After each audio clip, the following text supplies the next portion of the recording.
Trump, The Art of the Deal by Donald J. Trump with Tony Schwartz. Copyright 1987. Chapter 1, Dealing. A Week in the Life. I don't do it for the money. I've got enough, much more than I'll ever need. I do it to do it. Deals are my art form. Other people paint beautifully on canvas or write wonderful poetry. I like making deals, preferably big deals. That's how I get my kicks. Most people are surprised by the way I work. I play it very loose. I don't carry a briefcase. I try not to schedule too many meetings. I leave my door open. You can't be imaginative or entrepreneurial if you've got too much structure. I prefer to come to work each day and just see what develops. There is no typical week in my life. I wake up most mornings very early, around 6, and spend the first hour or so of each day reading the morning newspapers. I usually arrive at my office by 9, and I get on the phone. There's rarely a day with fewer than 50 calls, and often it runs to over 100. In between, I have at least a dozen meetings. The majority occur on the spur of the moment, and few of them last longer than 15 minutes. I rarely stop for lunch. I leave my office by 6:30, but I frequently make calls from home until midnight and all weekend long. It never stops, and I wouldn't have it any other way. I try to learn from the past, but I plan for the future by focusing exclusively on the present. That's where the fun is. And if it can't be fun, what's the point? Monday, 9 a.m. My first call is to Alan Ace Greenberg on the trading floor of Bear Stearns, a major Wall Street investment banking firm. Alan is the CEO of Bear Stearns. He's been my investment banker for the past 5 years, and he's the best there is. 2 weeks ago, we began buying stock in Holiday Inns. It was selling in the 50s. As of this morning, Alan tells me I own just over 1 million shares, or slightly more than 4% of the company. The stock closed Friday at $65 a share. Mostly, Alan says, because word is out on the street that I've been a big buyer, and there's speculation I am planning a run at the company. The truth is, I'm keeping my options open. I may ultimately go for control of Holiday, which I think is somewhat undervalued. At the current stock price, I could get control for less than $2 billion. Holiday's 3 casino hotels could be worth nearly that much, and the company owns another 300,000 hotel rooms besides. A second option, if the stock price goes high enough, is to sell my stake and take a very nice profit. If I did that today, I'd already be up about $7 million. The third possibility is that Holiday may eventually offer to buy back my shares at a premium, simply to get rid of me. If the premium is big enough, I'll sell. In any case, I enjoy seeing the lengths to which bad managements go to preserve what they call their independence, which really just means their jobs. 9:30, Abraham Hirschfield calls me, looking for advice. Abe is a successful real estate developer, but he wants to be a politician. Unfortunately for Abe, he's a far better developer than politician. This fall, Abe tried to run for lieutenant governor against Governor Cuomo's hand-picked candidate, Stan Lundeen. Cuomo led a court fight to get Hirschfield off the ballot on technical grounds, and sure enough, halfway into the campaign, the court ruled Hirschfield out. Abe knows I'm friendly with the governor, and he wants my advice now on whether he should endorse Cuomo or switch parties and endorse Cuomo's opponent. I tell him it's a no contest question. Stick with the winner, and a good guy at that. We set a meeting for Thursday. 10 a.m. I call Don Imus to thank him. Imus has one of the most successful radio shows in the United States on WNBC, and he's been helping to raise money for the Annabelle Hill Fund. I'm amazed at how this has snowballed into such a media event. It began last week when I saw a national news report by Tom Brokaw about this adorable little lady from Georgia, Mrs. Hill, who was trying to save her farm from being foreclosed. Her 67-year-old husband had committed suicide a few weeks earlier, hoping his life insurance would save the farm, which had been in the family for generations. But the insurance proceeds weren't nearly enough. It was a very sad situation, and I was moved. Here were people who'd worked very hard and honestly all their lives, only to see it all crumble before them. To me, it just seemed wrong. Through NBC, I was put in touch with a wonderful guy from Georgia named Frank Argenbright, who'd become very involved in trying to help Mrs. Hill. Frank directed me to the bank that held Mrs. Hill's mortgage. The next morning, I called and got some vice president on the line. I explained that I was a businessman from New York and that I was interested in helping Mrs. Hill. He told me he was sorry, but that it was too late. They were going to auction off the farm. He said, and nothing or no one is going to stop it. That really got me going. I said to the guy, "You listen to me. If you do foreclose, I'll personally bring a lawsuit for murder against you and your bank on the grounds that you harassed Mrs. Hill's husband to his death." All of a sudden, the bank officer sounded very nervous and said he'd get right back to me. Sometimes it pays to be a little wild. An hour later, I got a call back from the banker, and he said, "Don't worry, we're going to work it out, Mr. Trump." Mrs. Hill and Frank Argenbright told the media, and the next thing I knew, it was the lead story on the network news. By the end of the week, we'd raised $40,000. Imus alone raised almost $20,000 by appealing to his listeners. As a Christmas present to Mrs. Hill and her family, we scheduled a mortgage burning ceremony for Christmas Eve in the atrium of the Trump Tower. By then, I'm confident we'll have raised all of the money. I've promised Mrs. Hill that if we haven't, I'll make up the difference. I tell Imus he's the greatest, and I invite him to be my guest one day next week at the tennis matches at the US Open. I have a courtside box, and I used to go myself almost every day. Now I'm so busy, I mostly just send my friends. 11:15 a.m. Harry Usher, the commissioner of the United States Football League, calls. Last month, the jury in the antitrust suit we brought against the National Football League ruled that the NFL was a monopoly, but awarded us only token damages of $1. I've already let the better players on my team, the New Jersey Generals, sign with the NFL, but the ruling was ridiculous. We argue about the approach we should take. I want to be more aggressive. What worries me, I say to Harry, is that no one is pushing hard enough on an appeal. 12 noon. Jerry Schoenfeld, head of the Schubert Organization, the biggest Broadway theater owners, calls to recommend the woman for a job as an office administrator. He tells me the woman specifically wants to work for Donald Trump, and I say, she's crazy, but I'll be happy to see her. We talk a little about the theater business, and I tell Jerry I'm about to take my kids to see Cats, one of his shows, for a second time. He asks if I'm getting my tickets through his office. I tell him that I don't like to do that sort of thing. "Don't be silly," he says. "We have a woman here whose job it is to handle tickets for our friends. Here's her number. Don't hesitate to call." It's a nice it's a nice gesture from a very nice guy. 1:15 p.m. Anthony Gleidman stops by to discuss the Woolman Rink project. Gleidman was housing commissioner under Ed Koch. At the time, we fought a lot, and even though I ended up beating him in court, I always thought he was bright. I don't hold it against people that they've opposed me. I'm just looking to hire the best talent wherever I can find it. Tony has been helping to coordinate the rebuilding of the Woolman skating rink in Central Park, a project the city failed at so miserably for 7 years. In June, I offered to do the job myself. Now we're ahead of schedule, and Tony tells me that he's upset that he's set up a press conference for Thursday to celebrate the last important step in construction, pouring the concrete. It doesn't sound like much of a news event to me, and I ask him if anyone is likely to show up. He says at least a dozen news organizations have RSVP'd yes. So much for my news judgment. 2 p.m. I get deposed in a lawsuit we brought against the contractor on Trump Tower. Halfway into the job, we had to fire the company for total incompetence, and we're suing for damages. I hate lawsuits and depositions, but the fact is that if you're right, you've got to take a stand, or people will walk all over you.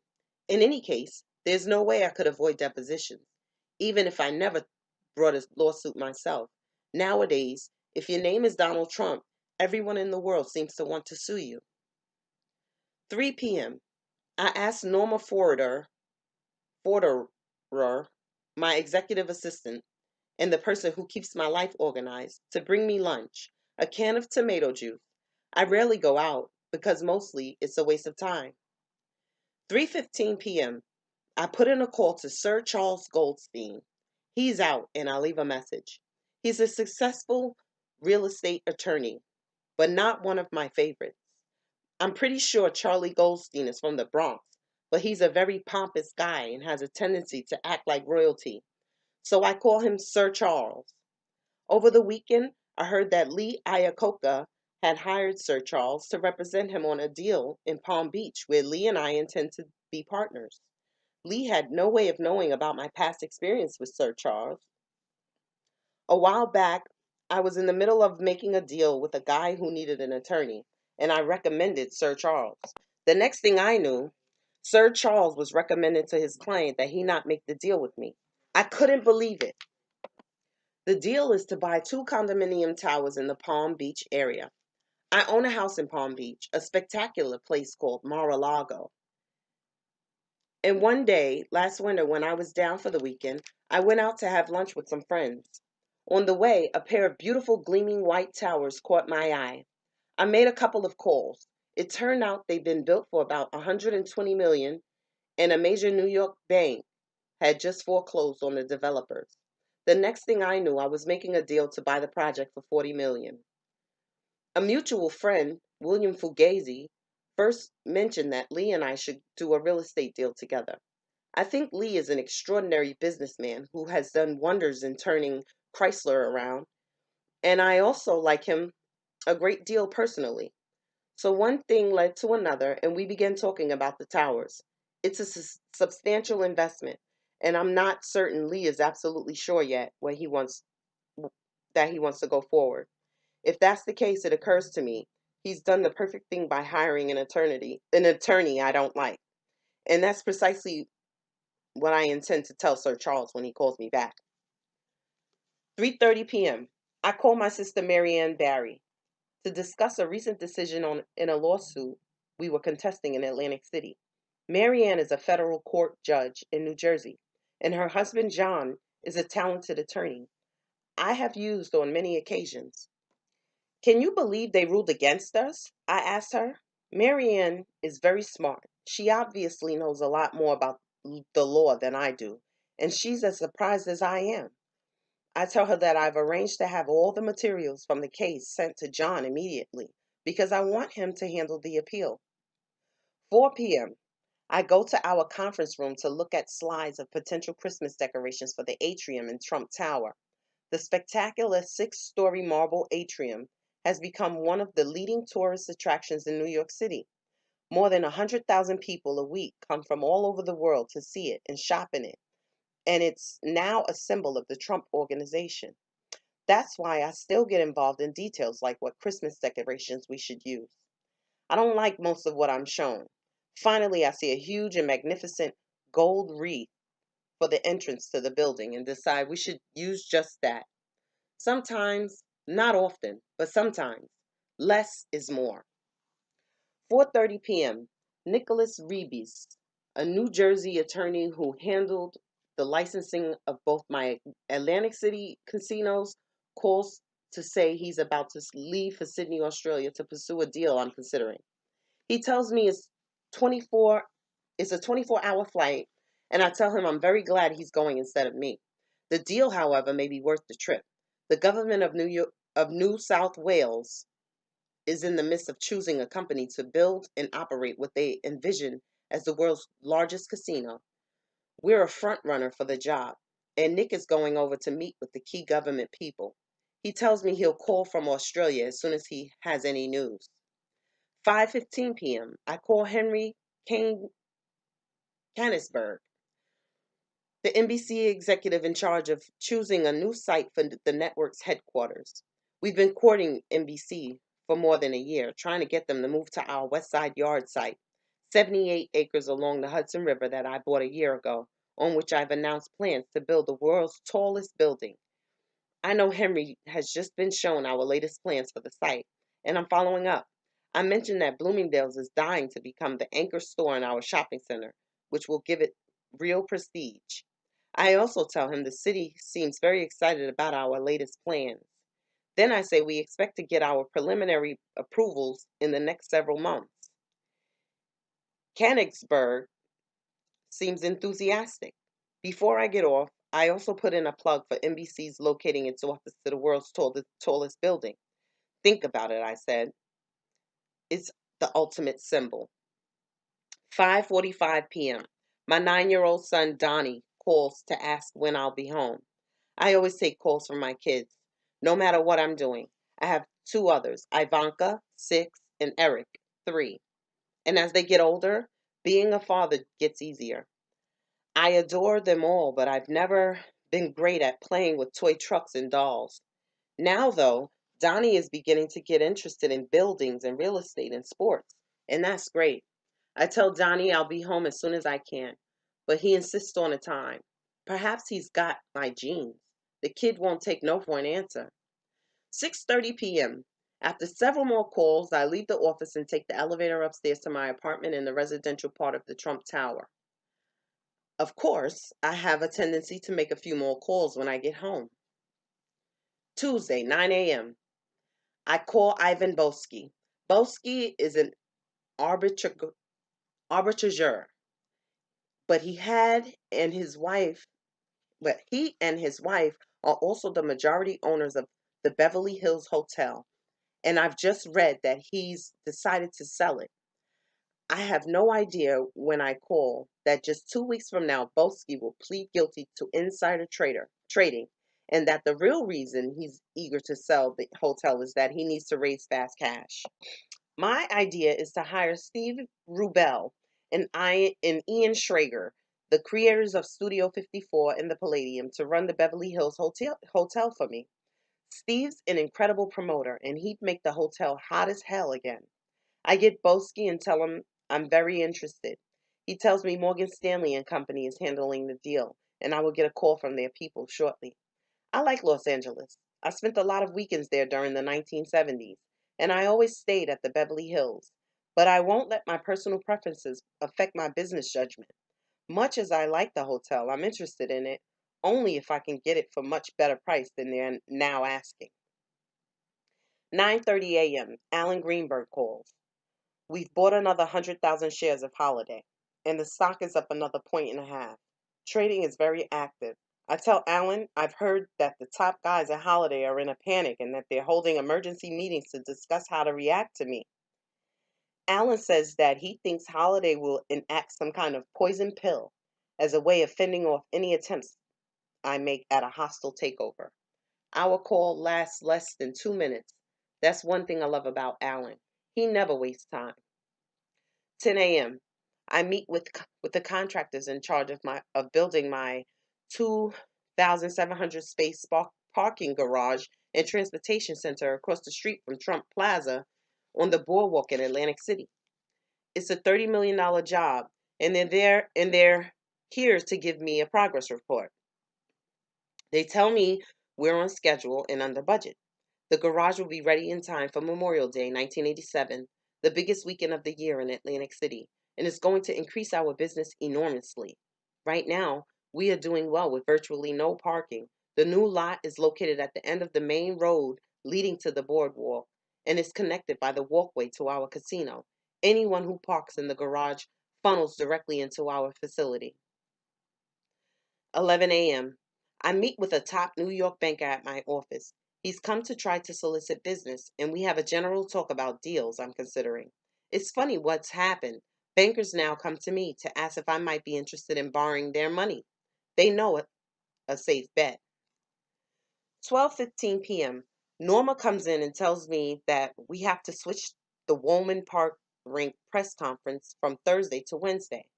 Henry Stern, the New York City Parks Commissioner, has a conflict. On Thursday, he is also scheduled to dedicate a new Central Park playground to the Upper West Side, underwritten by Diana Ross, the singer. The problem is that there's no way we can move our concrete pouring, which was why we called the press conference in the first place. But what the hell? I'll wing it, and things will work out. I'm reluctant to give Henry a hard time. Last week, my security force refused to let him into Woolman without my written permission. This was taking good security a step too far. As you can imagine, Henry wasn't thrilled. 12:45 p.m. Jack Mitnick, my accountant, calls to discuss the tax implications of a deal we're doing. I ask him how bad he thinks the new federal tax law is going to be for real estate, since it eliminates a lot of current real estate write-offs. To my surprise, Mitnick tells me he thinks the law is an overall plus for me, since much of my cash flow comes from casinos and condominiums, and the top tax rate on earned income is being dropped from 50 to 32%. However, I still believe the law will be a disaster for the country, since it eliminates the incentives to invest and build, particularly in secondary locations where no building work will occur unless there are incentives. 1:30 p.m. I tell Norma to call John Danforth, the Republican senator from Missouri. I don't know Danforth personally, but he's one of the few senators who fought hard against the new tax bill. It's probably too late, but I just want to congratulate him on having the courage of his convictions, even though it might cost him politically. Danforth isn't in, but his secretary says he'll call back. 1:45 p.m. Norma sees an opening between calls and she comes in to ask me about several invitations. Dave Winfield, the New York Yankee outfielder, has asked me to be the chairman of a dinner to benefit his foundation, which fights drug abuse. I'm already chairing 2 dinners this month, one for United Cerebral Palsy and the other for the Police Athletic League. I don't kid myself about why I'm asked to speak at or chair so many events. It's not because I'm such a great guy. The reason is that the people who run charities know that I've got wealthy friends and can get them to buy tables. I understand the game, and while I don't like to play it, there's no graceful way out. However, I've already hit up my friends twice this month, and there's only so many times you can ask people to donate $10,000 for a table. I tell Norma to turn Winfield down with regret. The other invitation is from the Young Presidents Association organization, asking me to speak at a dinner they're having. YPO admits businessmen under the age of 40 who are chief executives of their companies.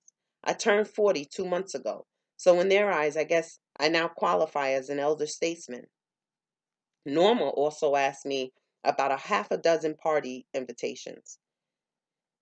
I say yes to 2. One is being given by Alice Mason, the real estate broker who has managed to turn herself into a major socialite by getting the hottest people to come to her parties. The other is a reception for 2 wonderful people, Barbara Walters of ABC and Merv Adelson, the head of Lorimar Telepictures, who were married a few months ago in California. Frankly, I'm not too big on parties because I can't stand small talk. Unfortunately, they're part of doing business, so I find myself going to more than I'd like, and then trying hard to leave early. A few, fortunately, I enjoy, but more often I will accept an invitation many months in advance, thinking the date is so far off that it will never arrive. When it does, I get mad at myself for having accepted in the first place. By then, it's usually too late to pull out. 2 p.m. I get an idea and call Alan Greenberg again. My idea is based on the fact that if I make a takeover move against Holiday, I have to get licensed as a casino operator in Nevada, where Holiday owns 2 casinos. What do you think, I ask him, about just selling our Holiday shares right now, taking a profit, and then rethinking a takeover bid after I get licensed? Alan argues for holding tight with what we've got. I say okay for now. I like to keep as many options open as I can. 2:15 p.m. John Danforth calls back. We have a nice talk and I tell him to keep up the good work. 2:30 p.m. I return a call from one of the owners of the Dunes Hotel in Las Vegas. They also own perhaps the best undeveloped site on the Vegas Strip. For the right price, I'd consider buying it. I like the casino business. I like the scale, which is huge. I like the glamour. And most of all, I like the cash flow. If you know what you're doing and you run your operation reasonably well, you can make a very nice profit. If you run it very well, you can make a ton of money. 2:45 p.m. My brother Robert and Harvey Freeman, both executive vice presidents in my company, stopped by to report on a meeting they've had that day with Con Edison and executives from NBC about the West Side Yards project. Con Ed has a large smokestack on the southern end of the site, and the meeting was to discuss whether the fumes from the stack would dissipate as effectively if a large building goes up adjacent to it. Robert, who is 2 years younger than I am, is soft spoken and easygoing. But he's very talented and effective. I think it must be hard to have me for a brother, but he's never said anything about it and we're very close. He's definitely the only guy in my life whom I ever call honey. Robert gets along with almost everyone, which is great for me since I sometimes have to be the bad guy. Harvey is a different type. No nonsense, not too big on laughs, but he's got an absolutely brilliant analytic mind. The Con Ed people, I'm happy to hear, told the NBC executives that there is no reason to believe the presence of the NBC building will affect the smokestack. Unfortunately, Con Ed won't be the last word. Before we can get our approvals, we'll have to get an independent environmental impact statement.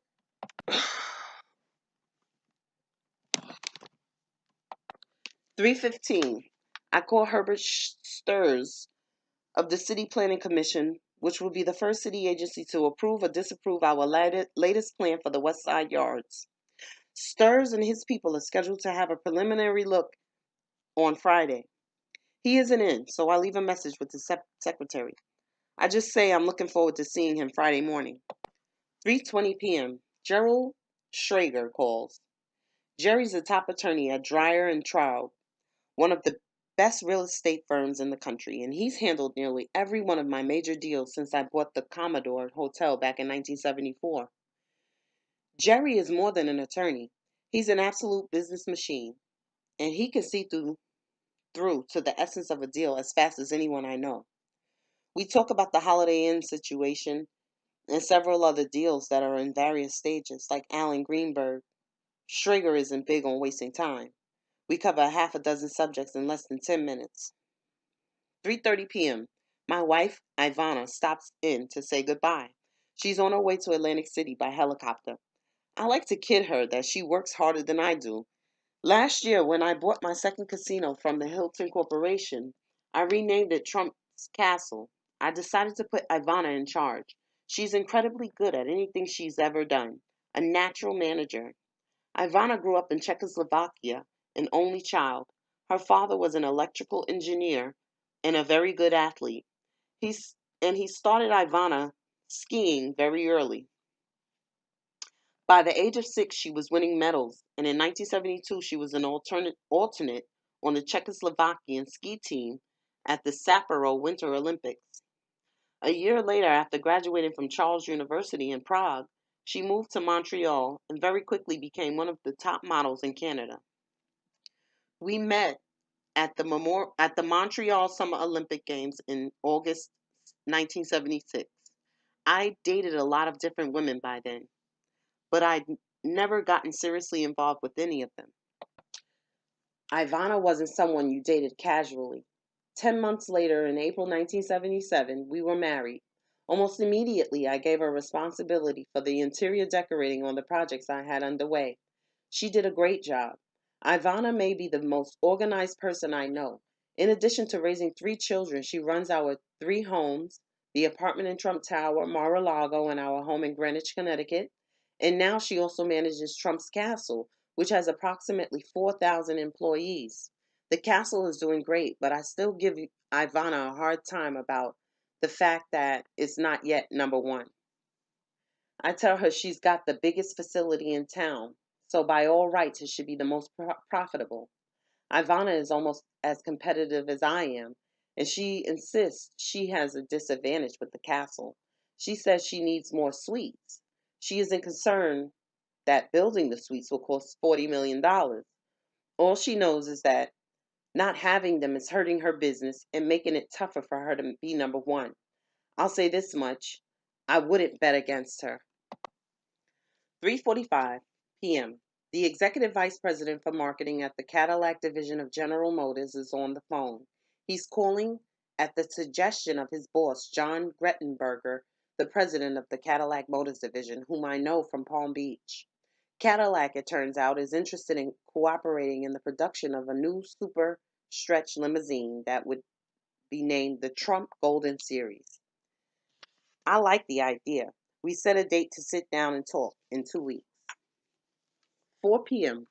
Daniel Lee, a casino analyst for Drexel Burnham Lambert, stops by with several of his colleagues to discuss being my investment bankers on a deal to purchase a hotel company. Michael Milken, the guy who invented junk bond financing at Drexel, has called me regularly for the last several years to try to get me to bring my business to Drexel. I have no idea that Drexel is about to get enmeshed in the insider trading scandal that would soon rock Wall Street. In any case, I happen to think Mike's a brilliant guy. However, Alan Greenberg is exceptional himself, and I'm loyal to people who've done good work for me. I hear Lee and his guys out on their deal, but in truth, it doesn't excite me much. We leave it that I'll get back to them. 5 p.m. Larry Csonka, former running back for the Miami Dolphins, calls. He has an idea for keeping the USFL alive. He wants to merge it with the Canadian Football League. Larry's both a bright and a nice guy, and he's very enthusiastic, but he doesn't convince me.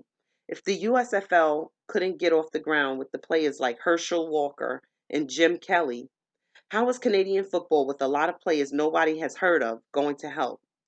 We've got to win in the courts first to break up the NFL monopoly. 5:30 p.m. I call Calvin Klein, the designer, to congratulate him. Back when Trump Tower first opened, Klein took a full floor of offices for his new perfume line, Obsession.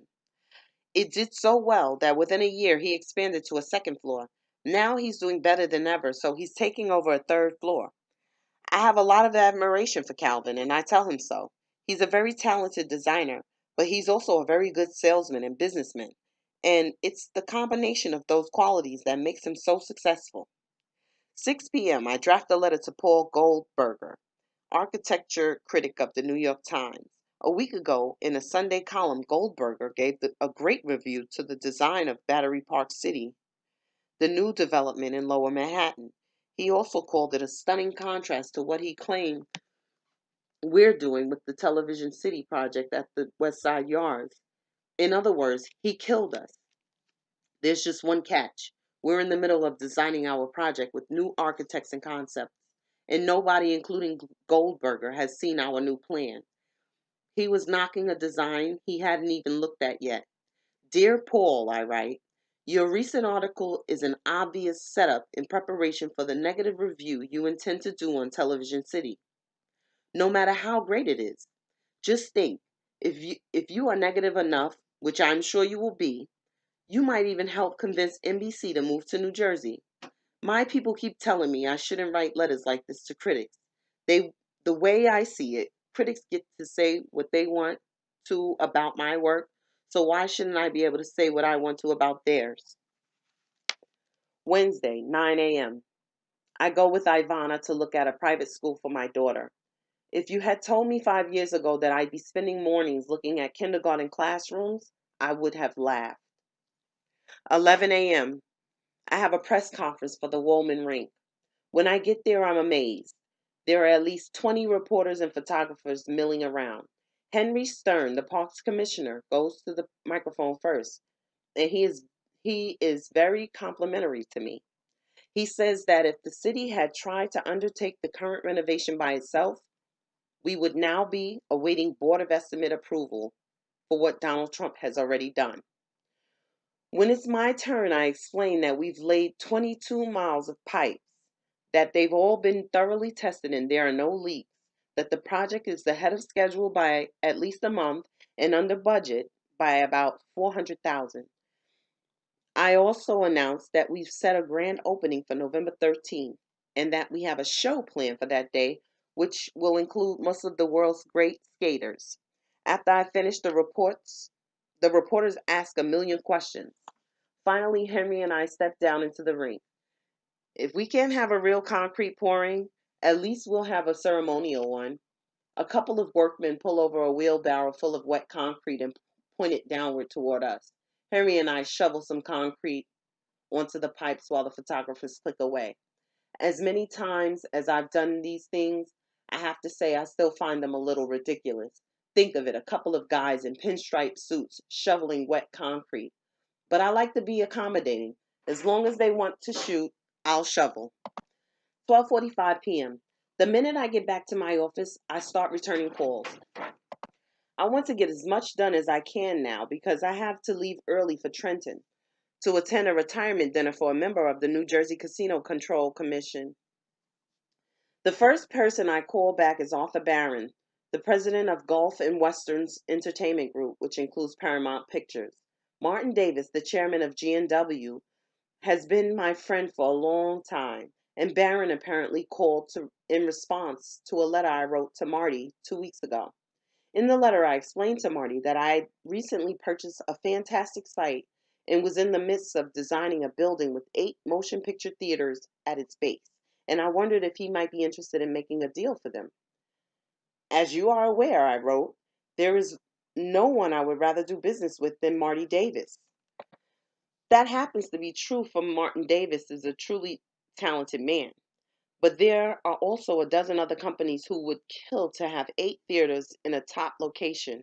In other words, if I can't make a deal I like with Marty, I've got a lot of other options. As I anticipated, when I get Art Barron on the phone, he wants to set up a meeting to discuss the theaters. We make a date for the following week. 1:30 p.m. I return a call from Arthur Sonnenblick, one of the city's leading brokers. 3 weeks ago, Arthur called to say he had some foreign clients who were interested in buying the West Side Yards. He wouldn't tell me their names, but he said they were serious people, and they were prepared to make me a very substantial offer for the site, far more than the $100 million I paid a year ago. I didn't get too excited. On the contrary, I said to Arthur, the bid sounds low. If you can get them higher, I might be interested. Now Arthur's calling to give me a status report. The truth is, I really don't want to sell the yards at any price. To me, those 100 acres overlooking the Hudson River are the best underdeveloped real estate site in the world. On the other hand, I don't want to rule out anything. Arthur tells me his clients are still very interested, that they may come up a little, but he doubts they'll go much higher. Keep pushing, I tell him. 2 p.m. The contractor who's building my pool at Mar-a-Lago is on the phone. I'm busy, but I take the call anyway. We're going to great lengths to build a pool in keeping with the original design of the house, and I want to make sure every detail is right. Buying Mar-a-Lago was a great deal, even though I bought it to live in, not as a real estate investment. Mar-a-Lago was built in the early 1920s by Marjorie Merriweather Post, the heiress to the Post cereal fortune, and at the time, Mrs. Edward F. Hutton. Set on 20 acres,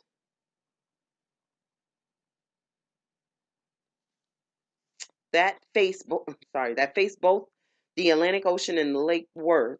The house took 4 years to build and has 118 rooms. 3 boatloads of Dorian stone were brought from Italy for the exterior walls, and 36,000 Spanish tiles dating back to the 15th century were used on the exterior and the interior. When Mrs. Post died, she gave the house to the federal government for use as a presidential retreat. The government eventually gave the house back to the Post Foundation, and the foundation put it up for sale at an asking price of $25 million. I first looked at Mar-a-Lago while vacationing in Palm Beach in 1982. Almost immediately, I put in a bid of $15 million, and it was promptly rejected. Over the next few years, the foundation signed contracts with several other buyers at higher prices than I'd offered, only to have them fall through before closing. Each time that happened, I put in another bid, but always at a lower sum than before. Finally, in late 1985, I put in a cash offer for $5 million plus another $3 million for the furnishings in the house.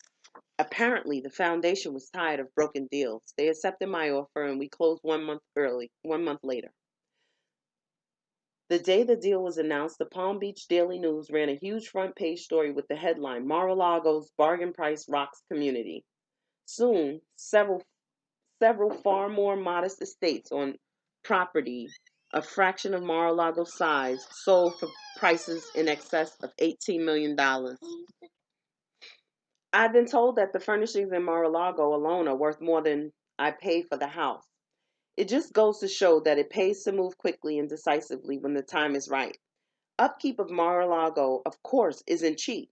For what it costs each year, you could buy a beautiful home almost anywhere else in America.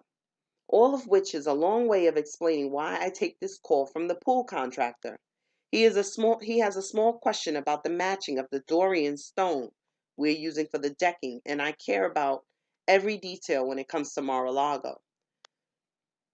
The call takes 2 minutes, but it will probably save 2 days of work and ensure the job doesn't have to be ripped out and done over later. 2:30 p.m. A prominent businessman who does a lot of business with the Soviet Union calls to keep me posted on a construction project I'm interested in undertaking in Moscow. Moscow. The idea got off the ground after I sat next to the Soviet ambassador Yuri Dubinin at a luncheon held by Leonard Lauder, a great businessman who was the son of Estee Lauder. Dubinin's daughter, it turned out, had read about Trump Tower and knew all about it. One thing led to another, and now I'm talking about building a large luxury hotel across the street from the Kremlin in partnership with the Soviet government. They have asked me to go to Moscow in July. 3 p.m. Robert stops in, and we talk about several issues relating to NBC and the West Side Yards. 3:30 p.m. A friend of Texas, a friend from Texas calls to tell me about a deal that he's got working. He happens to be a very charming guy, wonderful looking, wonderfully dressed, with one of those great Texas drawls that make you feel very comfortable. He calls me Donnie, a name that I hate, but which he says in a way that somehow makes it okay. 2 years ago, this same friend called me about another deal. He was trying to put together a group of wealthy people to take over a small oil company. Donnie, he said, I want you to invest 50 million. This is a no-lose proposition. You'll double or triple your money in a matter of months. He gave me all the details and it sounded very good. I was all set to go forward. The papers were being drawn up, and then one morning I woke up and it just didn't feel right. I called my friend back and I said, listen, there's something about this that bothers me. Maybe it's that oil is underground and I can't see it. Or maybe it's that there's nothing creative about it. In any case, I just don't want to go in. And he said, okay, Donnie, it's up to you. But you're missing a great opportunity. The rest is history, of course. Oil went completely to hell several months later. The company his group bought went bankrupt, and his investors lost every dime they put up. That experience taught me a few things. One is to listen to your gut, no matter how good something sounds on paper. The second is that you're generally better off sticking with what you know. And the third is that sometimes your best investments are the ones you don't make. Because I held back, I saved $50 million and the two of us have remained friends. As a result, I don't want to reject him outright on his new deal. Instead, I tell him to send up the papers. In reality, I'm not too likely to get involved. 4 p.m. I call back Judith Krantz.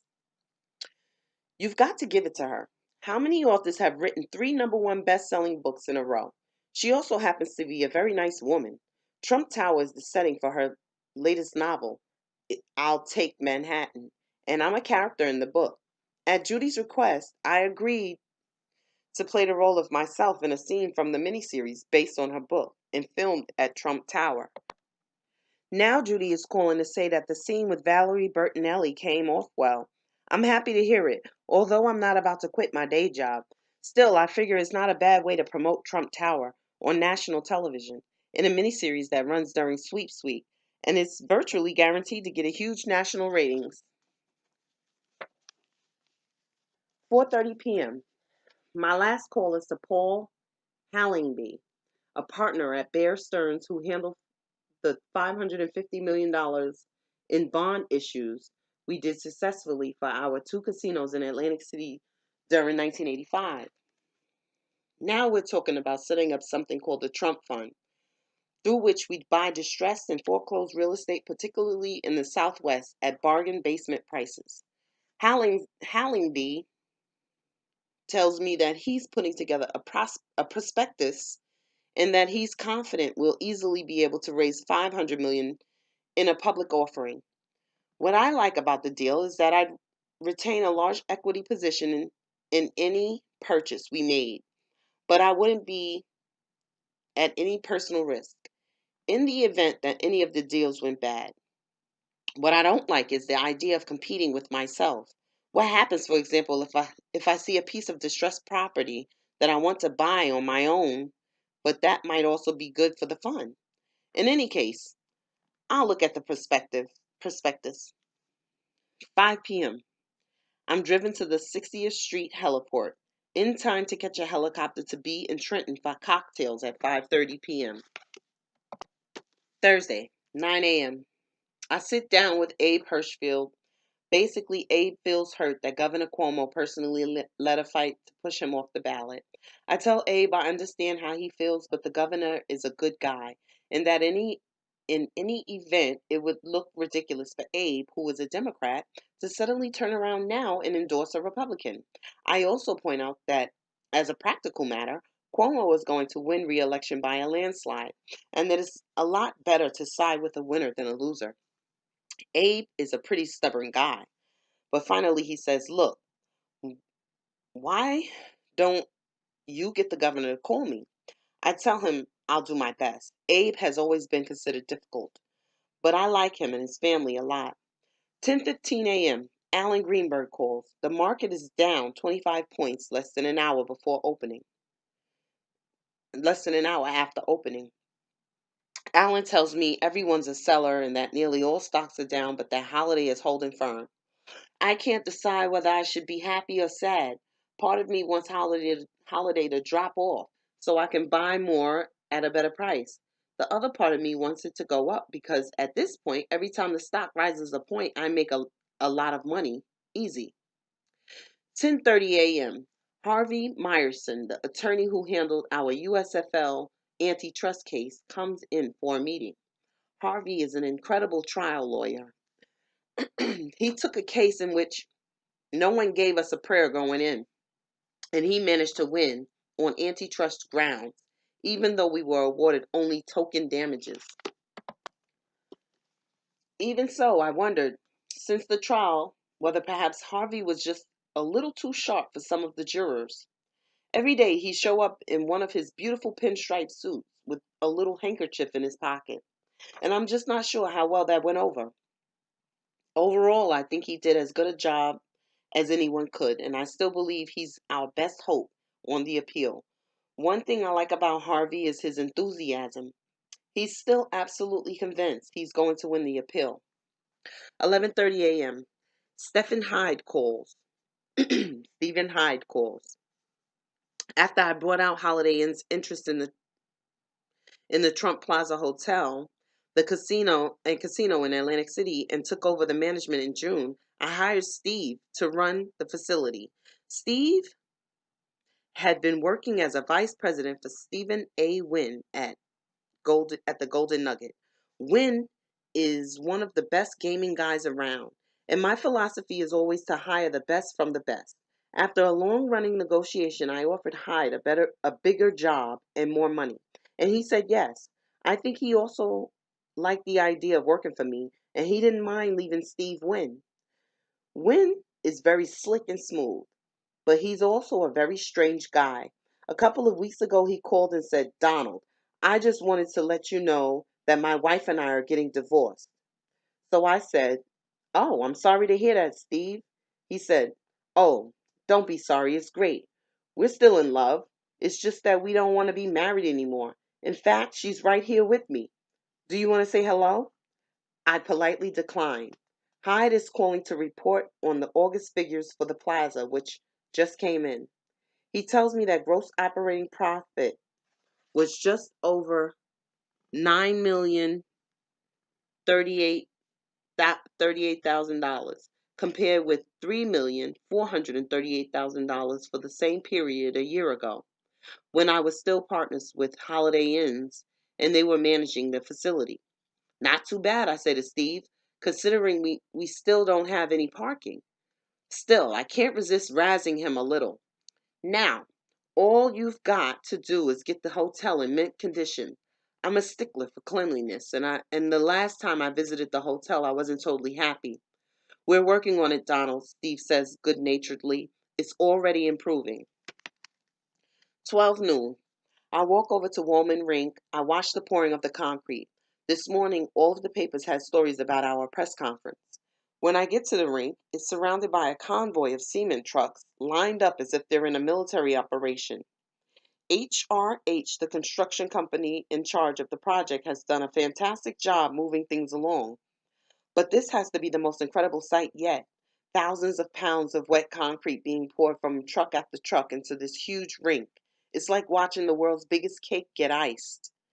Even though the press conference was yesterday, I noticed photographers and camera crews all over the place. This is the event everyone was waiting for. 1:30 p.m. I sit down with a reporter from Fortune who is doing a story about real estate and the new tax laws with me on the cover. Contrary to what a lot of people think, I don't enjoy doing press. I've been asked the same questions a million times now, and I don't particularly like talking about my personal life. Nonetheless, I understand that getting press can be very helpful in making deals, and I don't mind talking about them. I just try to be very selective. Norma must turn down 20 requests a week from all over the world. Also, when I do give an interview, I always keep it short. This reporter is in and out in less than 20 minutes. If I didn't limit myself, I could spend my life talking to the press. 2:45 p.m. A friend of mine, a highly successful and very well-known painter, calls to say hello and to invite me to an opening. I get a great kick out of this guy because unlike some artists I've met, he's totally unpretentious. A few months back, he invited me to come to his studio. We were standing around talking when all of a sudden he said to me, "Do you want to see me earn $25,000 before lunch?" "Sure," I said, having no idea what he meant. He picked up a large open bucket of paint and splashed some on a piece of canvas stretched on the floor. Then he picked up another bucket containing a different color and splashed some of that on the canvas. He did this 4 times and it took him perhaps 2 minutes. When he was done, he turned to me and said, "Well, that's it. I've just earned $25,000. Let's go to lunch." He was smiling, but he was also absolutely serious. His point was that plenty of collectors wouldn't know the difference between his 2-minute art and the paintings he really cares about. They were just interested in buying his name. I've always felt that a lot of modern art is a con, and that the most successful painters are often better salesmen and promoters than they are artists. I sometimes wonder what would happen if collectors knew what I knew about my friend's work that afternoon. The art world is so ridiculous that the revelation might even make his paintings more valuable. Not that my friend is about to risk finding out. 4 p.m., a group of us meet in our conference room to go over the latest plans for the West Side Yards project, which we're scheduled to show to the city tomorrow morning. It turns out that Herb Sturs of the Planning Commission won't be able to attend, but his key people will be there. There are perhaps 15 people at the meeting, including Robert and Harvey Freeman and Alexander Cooper and his team.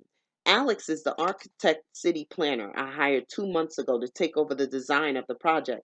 After it became clear that my original architect, Helmut Jahn, just wasn't making it with the city. I don't know if the reason was his Germanic style or the fact that he is based in Chicago rather than New York, or just that he's a little too slick. I do know that he wasn't getting anywhere with the City Planning Commission. Alex, by contrast, was formerly a city planner himself, and he's almost a legend at that office. He's also a guy who designed Battery Park City, which has gotten great press. Politically, he's a much better choice than Helmut Jahn, and I'm a very practical guy. We've been meeting like this every week for the past couple of months to hash out a broad plan, including where to locate the residential buildings, the streets, the parks, and the shopping mall. Today, Alex has brought preliminary drawings of the layout we've agreed on. At the southern end of the prospective NBC studios adjacent to the world's tallest building, Then heading north, there are residential buildings facing east over a boulevard and west over, and wait, I lost my place. Then heading north, there are the residential buildings facing east over a boulevard and west over a huge 8-block long shopping mall and out at the river. Every apartment has a great view, which I believe is critical. I am very happy with the new layout, and Alex seems happy too. I happen to think that tall buildings are what will make this project special, but I'm not naive about zoning. Eventually, I know we're going to have to make some concessions. On the other hand, if the city won't approve something I think makes sense, if the city won't approve something I think makes sense economically, I'll just wait for the next administration and try again. This site is only going to get more valuable. 6 p.m. I excuse myself because I am due at an early dinner and it's not the kind to be late for. Ivana and I have been invited by John Cardinal O'Connor to have dinner at St. Patrick's Cathedral. 7 p.m. No matter whom you've met over the years, there is something incredible about sitting down to dinner with the Cardinal and a half dozen of his top bishops and priests in a private dining room at St. Patrick's Cathedral. It's hard not to be a little awed. We talk about politics, the city, real estate, and half a dozen other subjects, and it is a fascinating evening. As we leave, I tell Ivana how impressed I am with the Cardinal. He's not only a man of great warmth, he's also a businessman with great political instincts. Friday, 6:30 a.m. I'm leafing through the New York Times when I come to a huge picture of the concrete being poured onto Woolman Rink. It's on the front page of the second section. This story just won't quit. 9:15 a.m. We meet with the city on the West Side Yards project. Almost everyone from yesterday's meeting is there, and we are joined by 4 city planners, including Rebecca Robinson and Con Howe, who are directly in charge of evaluating our project. Alex does the presentation, and he's very good. Mostly, he emphasizes the things we know the city is going to like: the public parks, the easy access to the waterfront, the way we've devised to move traffic in and out. The only time the density issue comes up, how tall the buildings will be, Alex just says we're still working it out. When it's over, we all agree it went very well. 10:30 a.m. I go back to my office for a meeting to discuss progress on construction at Trump Park, the condominium I'm building out of the steel shell of the Barbizon Plaza Hotel in Central Park South. It's an incredible location and the building we're redoing with a great success. The meeting includes Frank Williams, my architect on the project, Andrew Weiss, the project manager, and Blanche Sprague, the executive vice president, who is in charge of sales. Frank, who is very soft spoken, is a fine architect. Blanchette, my nickname for her, is a classic.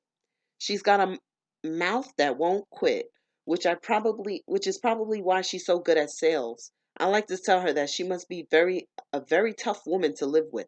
The truth is, I get a great kick out of her. We start by talking about what color to use on the frames of the windows. Details like those make all the difference in the look and ambiance of the hotel. After almost a half hour, we finally agree on a light beige that will blend right into the color of the stone. I happen to like earth tones. They are richer and more elegant than primary colors. 11 a.m., Frank Williams leaves, and we turn to a discussion of the demolition work at Trump Park. Andy tells me it's not finished and that the contractor has just given us $175,000 bill for extras. Extras are the costs a contractor adds to his original bid every time you request any change in the plan you initially agreed on. You have to be very rough and very tough when most contractors, or they'll take the shirt right off of your back. I pick up the phone and dial the guy in charge of demolition at Trump Park. Steve, I say when I get him, this is Donald Trump. Listen, you've got to get your ass moving and get finished. You're behind. I want you to get personally involved in this. He starts to give me explanations, but I cut him off. I don't want to know. I just want you to get the job done and get out. And listen, Steve, you're killing me on the extras. I don't want you to deal with Andy anymore on the extras. I want you to deal with me personally. If you try screwing me on this job, you won't be getting a second chance. I'll never hire you again. My second concern is the laying of the floors. I asked Andy for the number of our concrete guy. Okay, I say, only half joking. I'm going to take my life in my hands now. Concrete guys can be extremely rough. I get the number two guy in the line. Look, I say to him, your boss wanted this contract very badly. I was set to give it to someone else, but he told me he'd do a great job. I walked the site yesterday and the patches you're making aren't level with the existing concrete. In some places they're as much as a quarter-inch off. The guy doesn't have any response, so I keep talking. Nobody has the potential to give you more work in the future than Trump. I'm going to be building when everyone else has gone bust. So do me a favor, get this thing done right. This time the guy has a response. Every guy on the job is a pro, he says. We've given you our best men, Mr. Trump. Good, I say. Call me later and let me know how you're doing. 12 noon. Alan Greenberg calls to tell me that Holiday has gone ahead and enacted some poison pill provisions that will weigh the company down with debt and make it much less attractive as a takeover target. I'm not worried. No poison pill is going to keep me from going after Holiday Inn, if that's what I decide I want to do. The market is still taking a drubbing. It was off 80 points yesterday and it's down another 25 today. But Holiday is off only a point. Alan tells me that we've now bought almost 5% of the company. 12:15 p.m. Blanche stays on after Andy leaves to get me to choose a print advertisement for Trump Park. She shows me a half dozen choices and I don't like any of them. She is furious. Blanche wants to use a line drawing that shows the building and its panoramic views of Central Park.